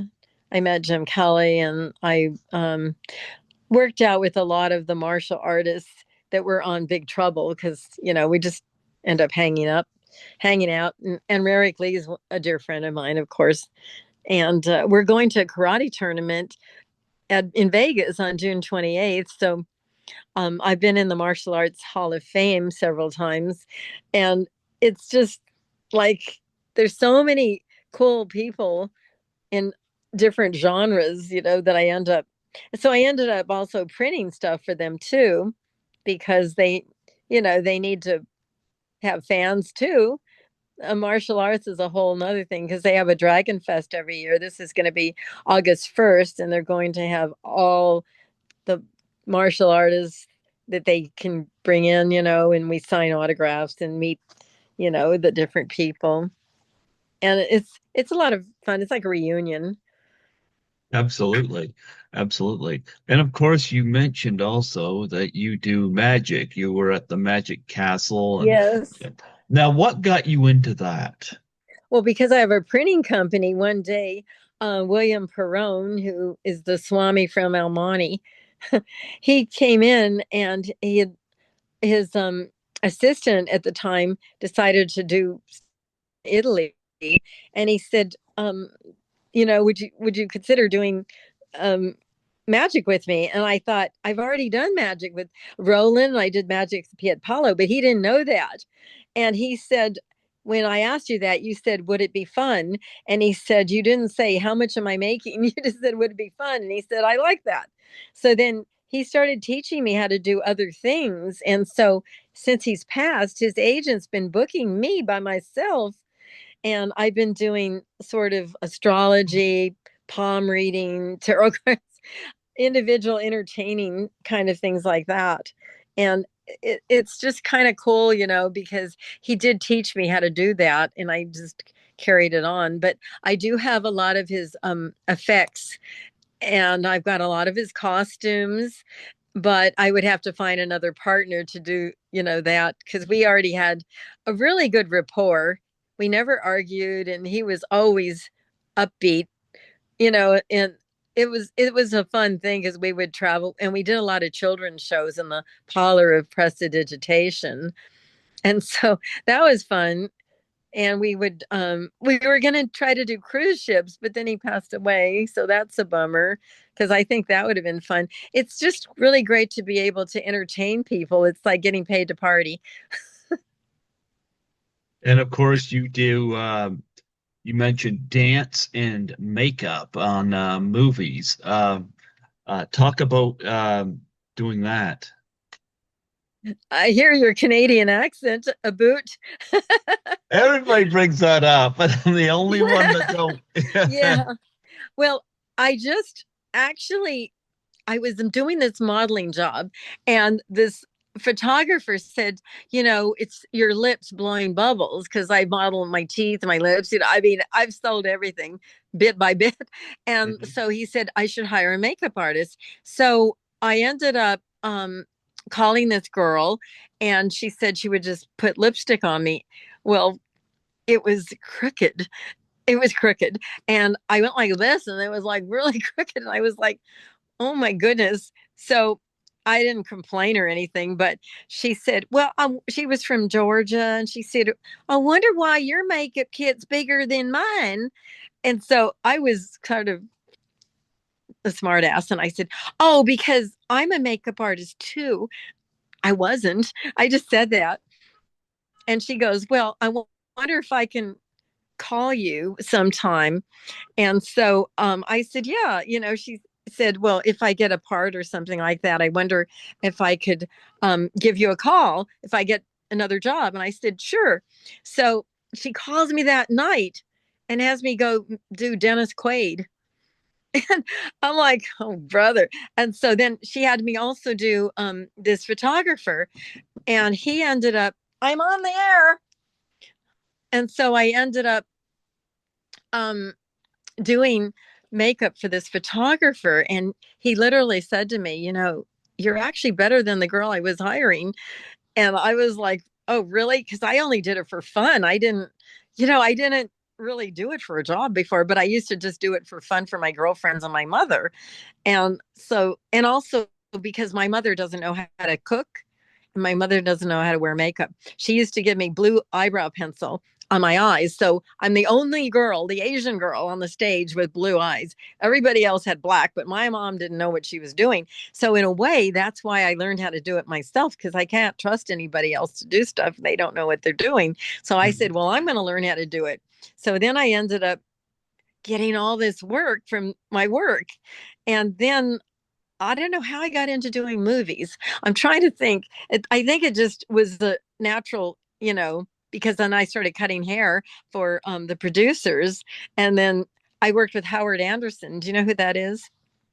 He did second unit, and oh my God, I got so many different I started doing commercials, and I started doing a lot of actors. I did Michael Winslow from Police Police Academy. Academy, yep. I did Anthony Newley on Garbage Pail Kids. I got flown to do the Miss Universe pageant in Cancun. I cut hair for the producer, and he called me and said, "Can you go to Mexico?" I go, "Okay." And I supervised, I keyed the whole Miss Universe pageant. I mean, and then when I met John Forsythe, he said, "You're not only the most beautiful makeup artist I've ever had. You're the best dressed." I had on a sequin t-shirt, and he said, "I would have taken you out to dinner if I'd have known you were here." And I said, "Oh, I would have gone too." But anyway, yeah. So that happened, and I ended up just getting out of the blue all these different people. I've done Julie Newmar, I've done Carol Lindley. I'm sure you know Blue Dunham. I don't know if you know who she is. She's like Yeah. iconic. And Lindsay Wagner, and I Mhm. ended up just getting all these different, I mean, I have an extensive movie background because I've worked on the set too, and I know how to make actors feel good. I don't ever give them any, lip or anything. I always make sure they feel good because it's important when they have to go on for them to focus. I don't even tell them I'm an actress. And it's ironic because people are laughing sometimes when I get a new actress that doesn't know who I am. And she's like trying to give me this star attitude. I just suck it up and because it's a learning experience too, it's just like to see how not to act with Mhm. your people. And so it's amazing. I've done Dwight Yoakam, I did Ricky Van Shelton, I did Rick Springfield. I think I said that. I don't know. I just have so many different entertainers that I've done makeup for, and it's always amazing to me because Oh, I never know who I'm going to see. One time I was at home and I was reading Glamour magazine and I saw this picture of Paula Jones. And I go, okay. "Oh my God, that girl needs help." 4 hours later, I was hired by the National Enquirer to do her makeup. Isn't that a coincidence? And it was on the cover of the New York Post when she got her nose done. And the guy that was the photographer, she goes, "She just looked in the mirror and she's pleased as punch." So, that happened. And, I mean, they paid me $400 just to do her makeup for that little couple hours. And I mean, it's amazing because I've made so much money doing all these things that I wasn't really skilled. I mean, to do it as a living, but I do have, I don't know why I just do all these things and people just keep hiring me. So I just keep doing them. And I do like to do a lot of things. I mean, I never know what I'm going to do. When somebody calls me, I don't even know what they want. Do they want makeup? Do they want headshots? Do they want, I write a food blog for a martial arts newsletter called Rama Newsletter. So I have that to do on the 25th. So, and I also do stand up. Did you know that? I didn't know that. I No. have a takeoff on May West. It's May East. I go, Okay. is that an egg roll in your pocket? Are you just glad to see me? Those of you that haven't tried Asian women, I'll give you a new slant to it. Haven't had many complaints. In fact, most of my men are hungry for more. An hour later, that's my intro. Oh But man. when I did Marilyn, I just thought of another character, and I'm writing a new stand-up routine for her. It's Norma Genius. Norma Genius. Nice. Isn't that good? That is Because brilliant. some people call me a dumb blonde. They're so stupid. They don't even know I'm not even blonde. That is brilliant. I did not know you did stand up. Well, I just love comedy. It's my favorite thing. So I'm always making my friends laugh. They always say I needed that, Yeah. because I think comedy is it's just fun, to make people laugh. And I did write Johnny Yoon. You remember him, the Korean comedian? He used to be on Uh, Johnny Carson. okay. Well, he passed away, but I met him at an audition and he asked me if I could restructure a screenplay. Of course, I said yes, having never done any of this. That's what I do. I just say yes and figure it out. And so what happened is, yeah, he hired me and I rewrote his sequel. He wrote a comedy called They Call Me Bruce. It was a Yeah, martial arts I'm comedy. familiar with that. Yeah. And so I wrote They Still Call Me Bruce, and it got produced 3 weeks after I wrote it. And my agent, acting agent, he goes, I have had scripts that have been laying here for 10 years. And he goes, the very first movie you write gets produced. And they took me to dinner at the Hollywood Roosevelt. They came down, the producers, and they asked me if I wanted to work for them and write more stuff. And I'm so stupid because I was so green. I said, no, I want to be an actress. And I mean, now I realize I can do everything because there's so much downtime while you're sitting waiting for your part. You could be doing other things. So that's when I realized I should never say no to things. Did you have any Right. favorite comedians that inspired you? Lucy, I feel like Lucy I'm Ball, reliving yes. her life. I love Lucy. I mean, she's iconic. And I feel like, you know, she gets herself into these things and she's game to do. And that's what my magician and I would do. I mean, we would do all these different characters. We would just have fun, and we weren't even concerned about, because one time I had this friend and he saw my cooking show, and I have a one on corn on the cob, and I played an Indian, and my friend played a pilgrim. And he Uh-huh. goes, I wouldn't be caught dead in that pilgrim hat. And I go, that's his own hat. Because that's how crazy we are. We could just wear anything. We don't care. And that's what you have to do, I think, to be a fun entertainer, is just to throw caution to the winds and don't worry about looking stupid, because that's your job. Yeah, absolutely cool. And of course, you mentioned you did dance as well. Well, I did dancing, and actually jobs. I got hired to belly dance at this nightclub, and I it was a Korean nightclub, and I know they didn't like Asians so much, so I told them I was French. And the lady goes, they think you're Asian. I said, I swear she's not. She's French. I know. I don't understand. They thought I was Asian. And and then I changed my makeup, and I don't know. I just am able to make people believe I'm all these things. I'm having kind of too much fun sometimes, I think. But everybody goes, why are you so happy all the time? I go, well, because I get away with all this crazy stuff. And it's just fun. I just like kind of being different characters and just putting myself into these crazy situations. I mean, I do crazy things. And I made up this guy to be in drag. And so what I did is I took some of his wig hair and I tucked it on the side of his bikini. So I said, the drapes have to match the curtains or the rug, whatever. And it's Yeah. just fun to do things like that. I was going to ask where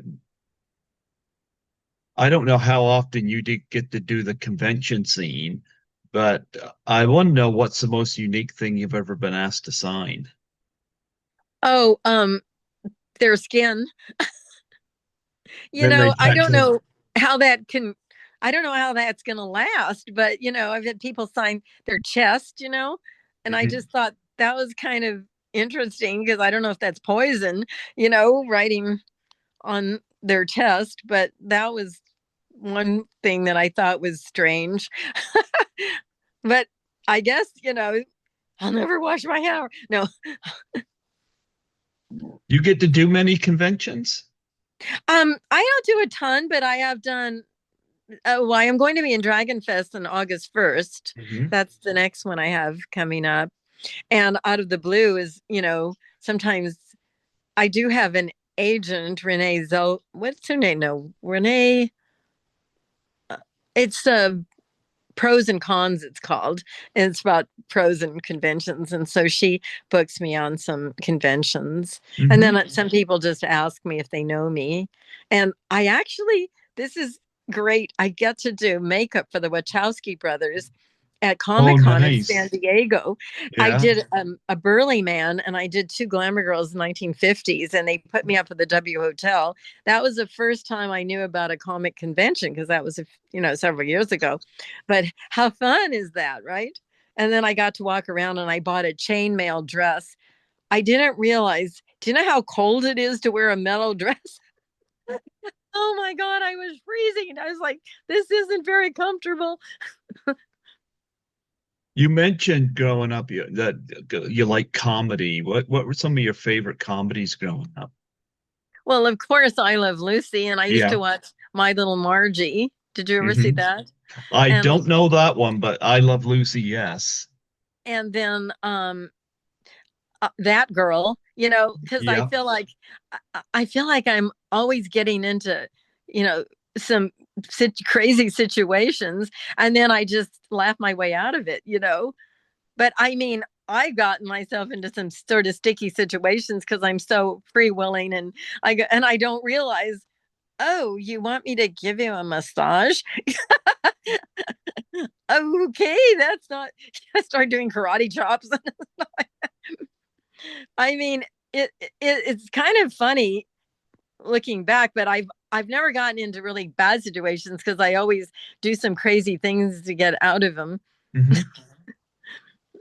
Yeah, I That always liked physical comedy growing up. My favorite joke was always the old pie in the face joke. You ever do that? but Soupy Sales was one of my clients. Do you know who he is? Yep. And I did Weird Al Yankovic. Oh, I I did love his Weird Al. yeah, and one of my friends, Chester Whitmore. Do you know who he is? He's a choreographer. He choreographed Weird Al's music video, Okay. and I did a video on self-defense with a cane. It was me and all these guys, and I had to learn how to use a cane. So, I mean, I combine my martial arts with everything. It's all good. The more things you do, the better. I do calligraphy too. They asked me if I could do Chinese calligraphy, and I go, of course. And what I do is I just Google it, and then I know how to draw because I can paint, right? Because it's the same as doing makeup. And then I do English calligraphy, which I learned from Marcia Lear. Lear and Spelling, it was Aaron Spelling's wife, Candy Spelling's store in Beverly Hills. And one day I was picking up headshots before I had my own business, and I met him, and he said, "Oh, you should see our warehouse." And he gave me some party favors and showed me how they made these gorgeous invitations. And he gave me their font, so I practiced it, and then I learned how to do it. And then I thought, well, so what I do is I do the calligraphy in English because I can't remember everybody's name. And then when I go, well, just come back in about half an hour, it'll be ready. And then I look it up on my phone, and then I copy the painting of what the name is in Chinese. You can look that up on Google. You could go like John in Chinese, and then it shows you the figures. So then I painted, and then they come back and they're all happy. I did a big party for Google, and they framed every one of mine that I made. And I just did one for Chinese New Year's, and Bloomingdale's hired me, and they paid me $100 an hour to do this. And I really just make up these ideas of how to do things and put it together, and people just like it. And I just try to give people positivity. Like when I tell your fortune, let's say you have no passion. I won't say that. If your mounted Venus is flat on your palm, I would just say you're very steady and you like to have stable person, you're stable. So I just try to say things that are. One time this guy picked the death card, and I didn't know you're supposed to take that out because I'd never done it before. So I go, this is the death of something bad in your life. And he goes, oh, I used to be a bully. So I go, give me your hands. We're going to exercise the bully. And I just made up this incantation. And then I said, you will no longer be a bully. So he gave me a fist bump and he left happy. So, Talk about yeah, working I with just Weird Al find ways. Yankovic. Yeah. Well, I never met him because I Oh, had 4 locations. And so um, different people came to different locations. oh, But okay. I had this band that came called Imagine, and they were a Beatles tribute band. Hmm. Well, later on, I got cast as Yoko Ono, and the Okay. guy that played John was him. And I didn't, and he knew. about my business, but he didn't realize, I never met him before, but that happened. So then I ended up playing Yoko on the Extreme Gong Show because I interviewed for Babe of the Day, and they saw a picture of me as Yoko in my book, and they go, "Oh my God, she could do Yoko." So then they said, "Can you sing like Yoko?" And I go, "Yeah, because she can't sing." So I did the worst voice ever. I was going, like really bad. And after I got done, a lady in the audience came up to me and she goes, "I really enjoyed your singing." And I go, there's something for everybody. So no matter how bad you are, someone's going to like it. There you And so, go. yeah, so I ended up doing Yoko like for 3 movies. And I mean, seriously. And then I did Cher. I did a play. It was at the John Raitt Theater, and they just thought I could do her. So then I started talking like, Cher's got a bit of a twang. I did gypsies, tramps, and thieves. So that's how she talks, kind of. Hmm. So yeah, I did that, and then they're so diverse, right? And I made it into this book called Made You Look, and they showed me as because then on the Real Extreme Gong Show, they put me on that, and then I got the band left, and then they go, "We got to put her on another episode." So I got 2 episodes because they go, "They got to bring the band back." So they Hmm. had me with John in the remember in the Peace and Love thing where I'm in white and then he's playing the guitar and then we bring the band back and then they had me standing by a window crying because my band John's in there without me. I don't know. It was crazy, but it was fun. Hmm. Talk about projects that you got coming up, because I notice on IMDb you got a lot of projects either just completed or in the works. You seem to be constantly busy, which I think is awesome. Yeah, it is amazing that I've been getting so many different diverse characters, but I have finished a movie called The Devil's Disciple, and it's about the Night Stalker. So Yeah. that's I finished that and that's being edited. And then I just did the hooker, I mean the madam in Death Bitch 2. So that's being edited.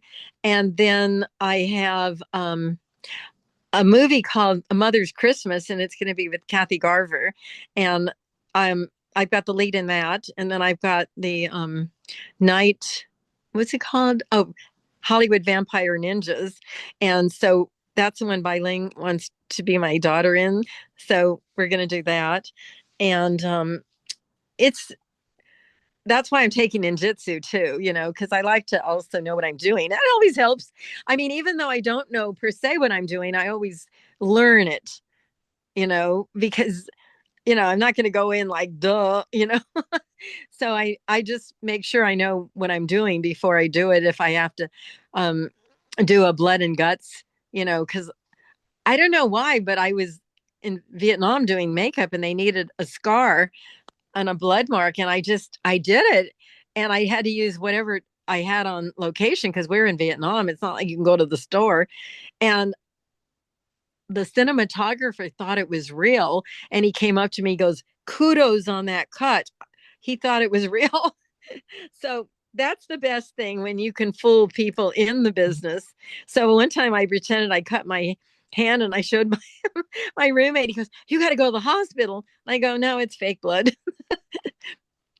But it is, I don't know. I guess I'm a prankster a little bit because you got to have fun. That's the main Yeah. thing. If you do have fun, then it doesn't really feel like you're working. Like I always say, right? You never really work if you're enjoying it. And I think that Yes. if you don't enjoy what you're doing, you really shouldn't do it. You should find something else because it's important, I think. Because if you don't find joy, nobody's going to enjoy it. So that's. And then my cooking show, I've got several guests lined up. Hmm. I've got an Indonesian show coming up with Benny Honda, and I bought the costumes. I buy costumes. Oh, I'm coughing. Um, for every show, I try to make up. I have a lot of costumes. I've got about 200. So sometimes the guest comes on. I had Andre Ray from LGD. He's the lead singer. Remember On the Wings of Love? So he Yes. came in with a purple head do rag. And so I found purple hair to match.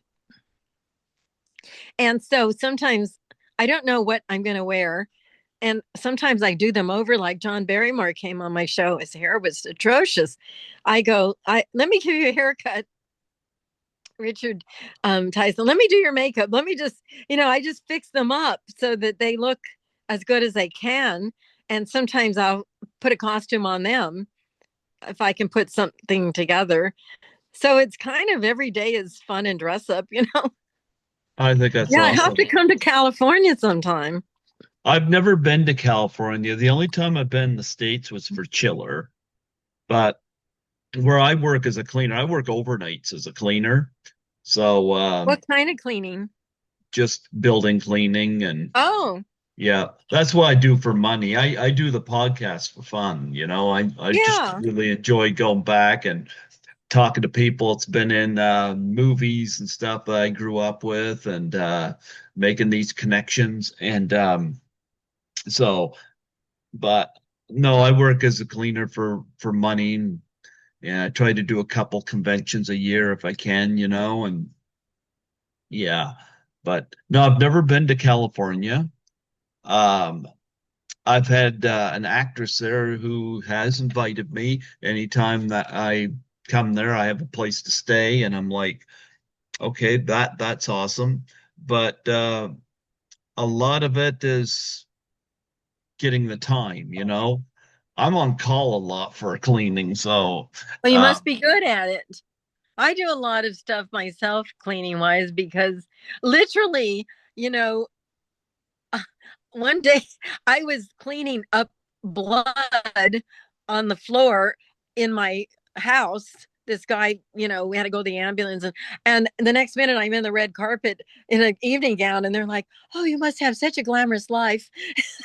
Oh yeah, well, I'm cleaning blood and what other stuff is on the floor. You got no idea. You know what I mean? hmm yeah.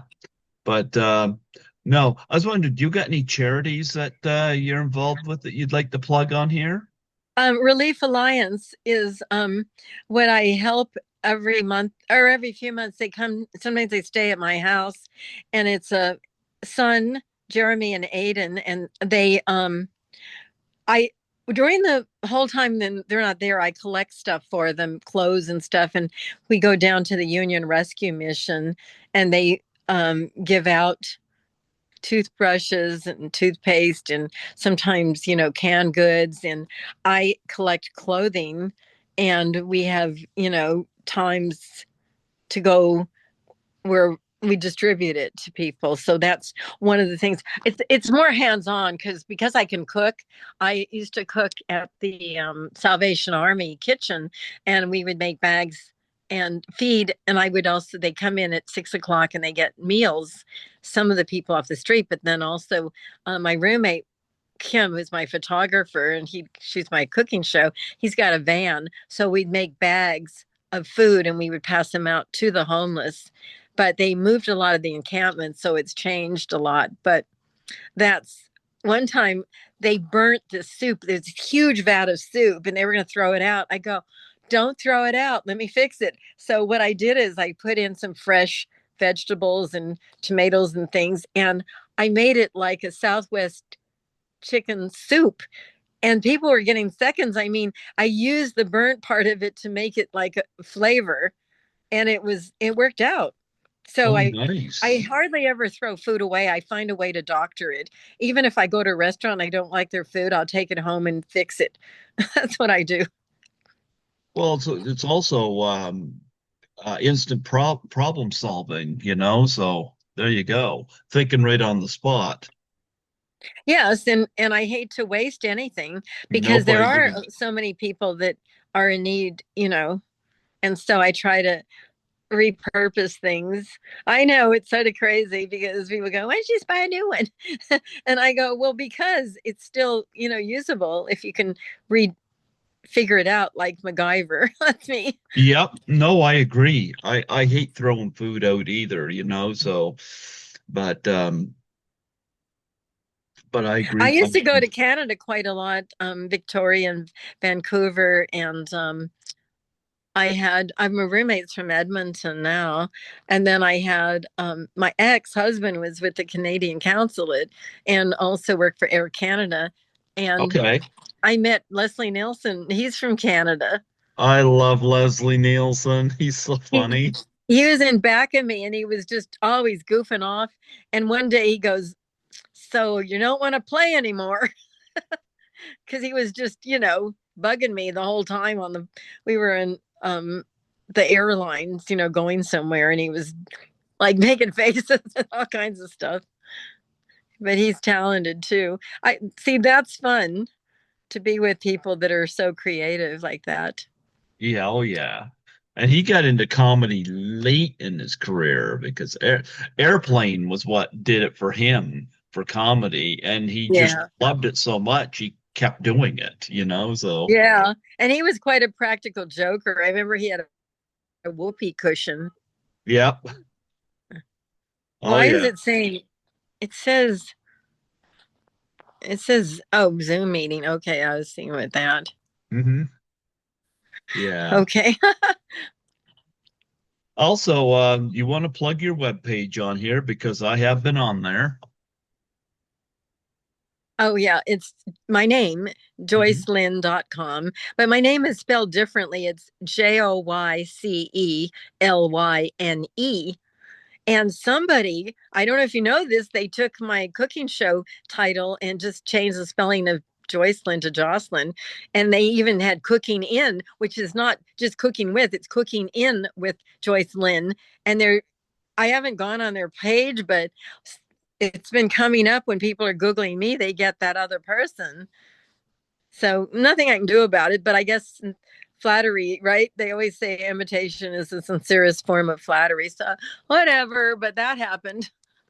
There you go. Yeah. You juggle a lot of hats, and that's something I can't say that I do.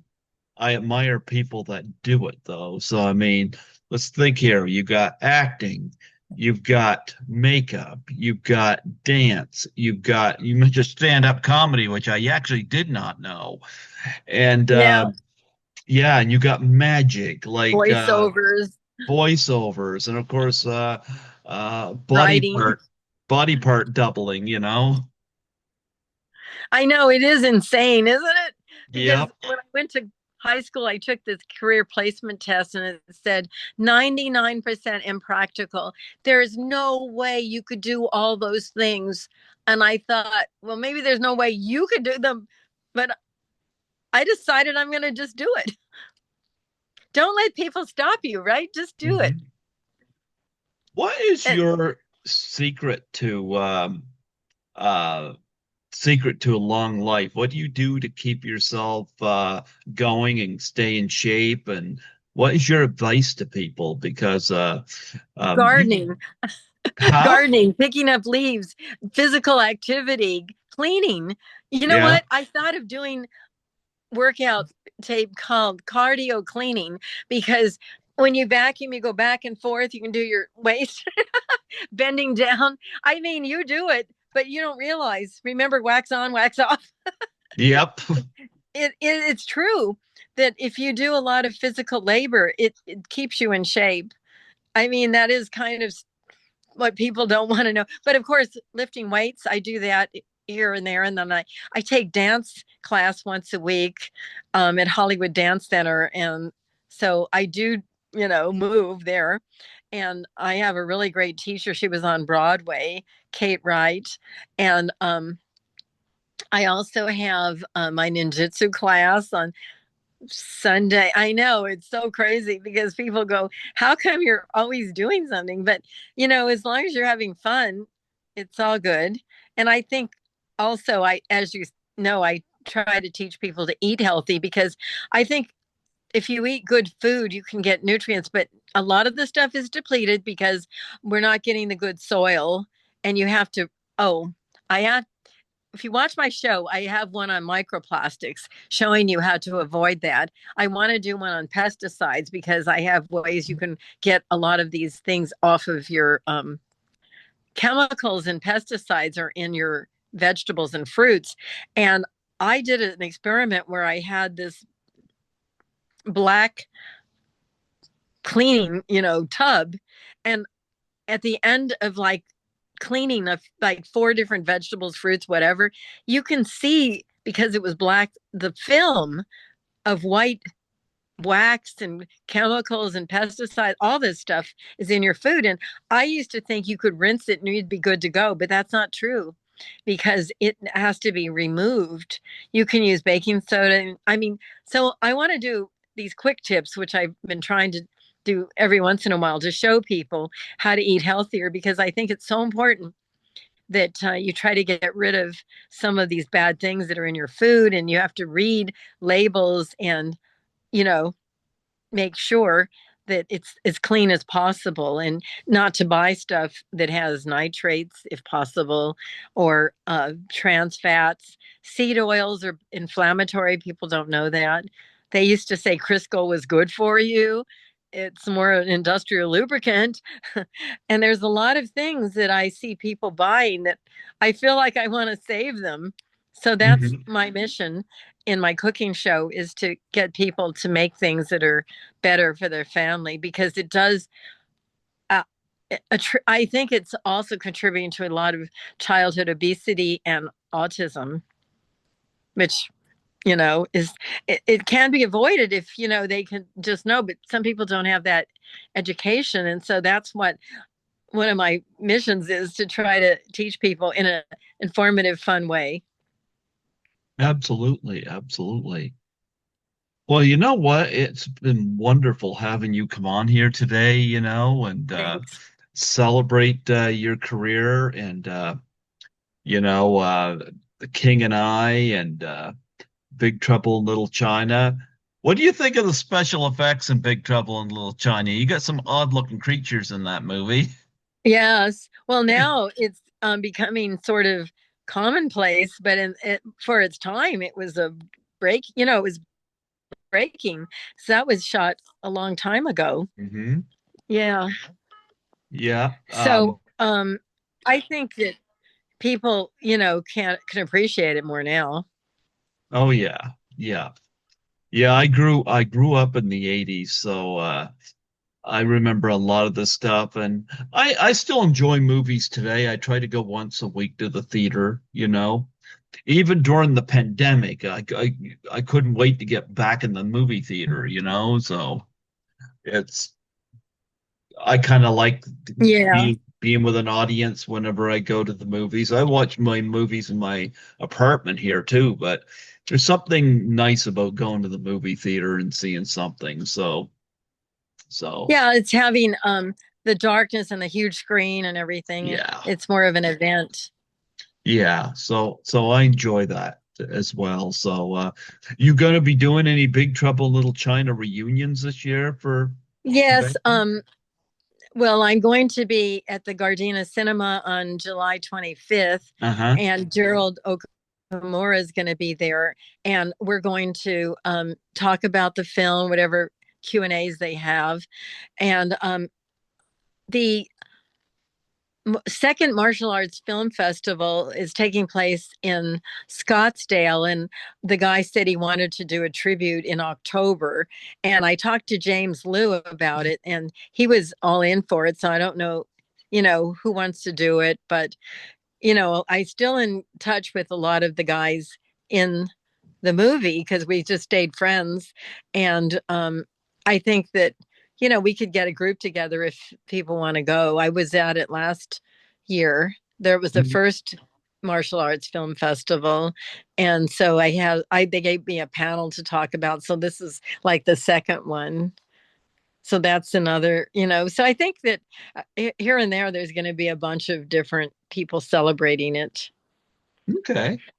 Yeah, big fan base for that. That was one of those movies that when it came out, Carpenter's had this ordeal before, like with The Thing, didn't do very well when it came out. but boy, time says a lot. Yeah, Oh, I don't think it was appreciated as much as it is now. It's sort of tongue in cheek and everything. well, I often make the reference to 1998. I saw The Big Lebowski in the theater, and I saw Fear and Loathing in Las Vegas and Dark City. Well, Um, you're a fan. oh yeah, but well, I've been an avid movie goer independently since 1996, and uh, but I bring those three films up because although Big Lebowski, it did modestly well, the other two didn't do well at all. You wouldn't know that by the reputation today. Yeah, and just like Rocky Horror Show. Yep, yep. I've had Little Nell on here a couple times from Rocky Horror. Yeah, I we did when I did my burlesque show, I danced to some of those things. Hmm. I love Rocky Horror Picture Show. I've seen it a number of times in the Yeah, theater as well. Yeah, but true. yeah. So I still love going to the cinema. I do like watching them privately, and maybe during the pandemic, I don't know. I never got it. So Me maybe that either. was, yeah, I never got it, but Me I either. worked as a cleaner and nobody was recognizing the cleaners, which I found just, it was something I was against because it was like, I get doctors and nurses. Nobody was mentioning the cleaners, and we were there, right there every day. Yeah. Yeah, but Yeah. Well, that's part of, home ec. When I studied home ec, I mean, cleaning is part of the job. yeah. So, and plus, I enjoy doing this. This is a lot of fun too. So I looked forward to having you on. I thank you so much for responding and getting back to me and being open to do this. This was a lot of fun, and wow, like it just amazes me is like all the talents you have and the different things you can do, like I'm lucky to be able to balance one thing, let alone two or three, I but know you do it is a several. little weird. I know it's a little weird because Yeah, but it's everybody tells me. talented. One guy said you're a one-stop shop. Yeah, well, you know what? That's very complimenting because when like I didn't even know you did stand-up comedy. So I thought like I had all these things I was gonna ask you, and then you brought that up. Like, there's another thing, So like to me it's amazing that and you're still very active and that's also promising too. So that is Yeah. awesome. So yeah. And I Well, guess it's nice to meet you finally. it's wonderful to meet you too, and I bid you a wonderful day. You're what, Los Angeles, Yes, California? Holly weird. Hollyweird. It is Hollyweird. It is Yeah. Hollyweird. They're all attacking the Wayans brothers right now for Scary Movie 6. And I'm like, I heard that was funny. I personally, I enjoyed it. I don't think it's as good as the first one, but I found like Tom Hanks and Robert De Niro and people like that were attacking the film over what they heard. And they didn't even They see it. they didn't even see it. Yeah, there's a DEI joke in it. If you watch the film in context, Yeah. yeah. And People shouldn't judge if they haven't even seen it. They they just are said too quick. they said there's an ICE agent joke in it. I laughed so hard at the ICE joke because Ghostface was going to take out one of his victims and goes, I got you all alone. And the victim goes, no, well, our gardener's here, our plumber's here, and our pool cleaner's here. And he goes, not anymore. And he looks out the window and the ICE agents are taking away the. I thought that was funny, and I Right. love that the Wayans brothers are willing to go there. I wasn't offended. I'm sorry. But, I know people are too touchy if they can't well, take a joke. sometimes I wonder, what do they consider comedy? Like if it's just watered down stuff, it's like I don't want to go to a comedy and sit there in silence. Yeah. Yeah, I want to be able to People learn. need to relax and enjoy things and Yeah, stop criticizing so much. yep, absolutely, so, but the DEI joke I thought was hilarious. So to me, it worked. It was just one of those things that came right out, and it was a dialogue reference. So I was like, you know what? It's like these people criticizing they hadn't seen it. It's like, Yeah, I know. That's yeah, sad how yeah, people can be judgmental without even knowing what the whole situation is. That yeah. happens. That Oh, well. happens way too often. Yeah, absolutely. But anyway, it was wonderful having you come on here today. And all class, you're Thanks. a classy person, and I hope you have fun working with Ling, Oh, I'm sure everything. I did her makeup already for another movie before. I mean, it's weird. I've done makeup for so many people. I don't even, Mhm. you know how many. That's so many. A lot of people, that I can't even believe I got to do. I'm right in their face. It's such a responsibility. But I try to make everybody look as good as I can. And I treat them, carefully. I mean, I don't pull because this one lady said, "Oh, I know." This one actress said that he didn't appreciate me till he had this makeup artist bruised him with a blush brush because I try to touch their faces very carefully and, gently. I don't like people pulling my hair. People are lazy, and if you got a knot in your hair, just rip it off. I don't do that. I take my time because I want to be treated that way because I'm an actress too. Mhm. And so I take my time and I make them look as good as I can. And I love it when I was doing Michelle Bauer. Do you know who she is? Yep. She looked in the mirror. This was last this past week. She came over to, for this movie we just did, Makeup Rebirth of the Living Dead. And she goes, "Oh, thank you so much." I mean, she was so happy. And that makes my day when an actress loves the way I, make them look great. It's fun. Absolutely. I haven't had Michelle Bauer on here yet. I got to reach out at some point. Same with I'm still trying to get Bai Ling on here. She did say yes. But nonetheless, it's great having you come on here today and talk and if you have anything else you want to promote on here before we close off.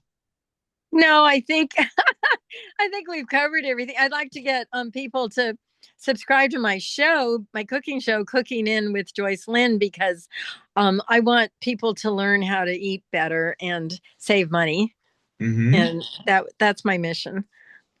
So Do that's you one of the things. do you have that on YouTube as well? Yes, Okay, because I'm gonna um, subscribe. the thing on Amazon, you have to do 22 minutes. And some people don't have the attention span. And like my microplastics, it's under 6 minutes because I just want to give people bits of information in a short time because everybody's busy. So I said it's more advantageous to put it on YouTube so I can, really teach people when they don't have time to learn how to do things. So that's why. Yeah. So that's fun. Okay. I'll Well, subscribe to your thanks so YouTube. much. Yeah. Before I let you go, would you mind doing a plug for my show? Yes. What do you want me Just to say? just state your name and say you're listening to Greg Gilbert on Python's Paradise. Hi, this is Joycelyne Lew, and you're listening to Greg Gilbert on Python's Paradise.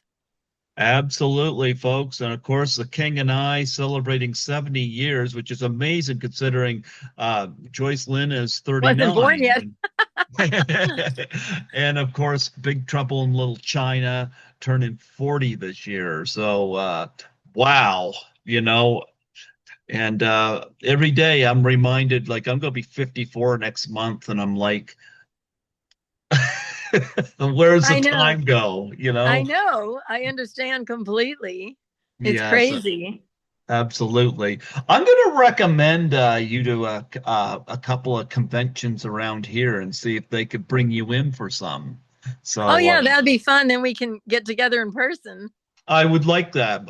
I'll have to send you a couple of videos I did with Bai Ling at Frightmare in the Falls. Yeah. No, Well, you have my number, so you can text it to me. I can absolutely. We'll do that.